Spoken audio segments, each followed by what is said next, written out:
माना गांव, माना विलेज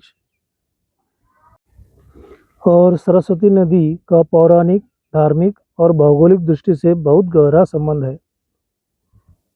माना गांव उत्तराखंड राज्य के चमोली जिले में प्रसिद्ध बद्रीनाथ धाम से मात्र 3 किलोमीटर की दूरी पर स्थित है।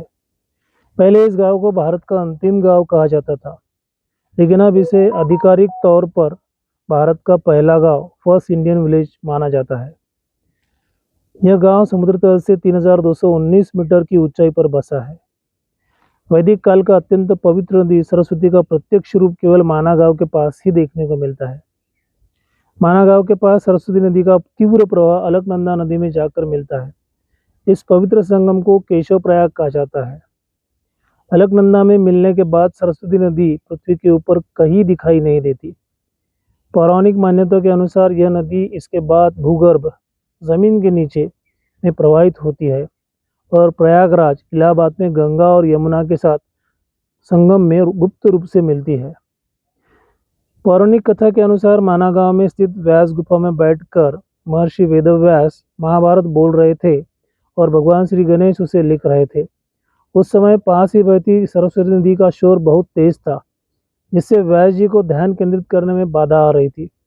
व्यास जी ने सरस्वती नदी को अपना शोर कम करने का अनुरोध किया, लेकिन नदी ने इसे अनदेखा कर दिया। इससे क्रोधित होकर महर्षि व्यास ने सरस्वती को शाप दिया, तुम इस स्थान के बाद विलुप्त अदृश्य हो जाओगी। यही कारण माना जाता है कि माना के बाद सरस्वती नदी दिखाई नहीं देती। माना गांव में सरस्वती नदी के ऊपर एक विशाल प्राकृतिक चट्टान पत्थर पुल के रूप में रखी गई है। महाभारत काल में जब पांडव द्रौपदी के साथ स्वर्गारोहण स्वर्ग की यात्रा पर जा रहे थे, तब उफानती सरस्वती को नदी पार करने के लिए द्रौपदी को कठिनाई आ रही थी। तब महाबली भीम ने एक विशाल चट्टान उठाकर नदी के दोनों छोरों के बीच रख दिया, जिससे द्रौपदी ने आसानी से इस नदी को पार किया। इसे आज भी भीम पुल कहा जाता है। माना गांव के प्रमुख दर्शनीय स्थल सरस्वती नदी का दर्शन, भीम पुल, व्यास गुफा जहां महाभारत की रचना हुई थी, गणेश गुफा जहां गणेश जी ने महाभारत लिखी थी, वसुंधरा झरना, भारत की पहली चाय की दुकान यहीं पर है।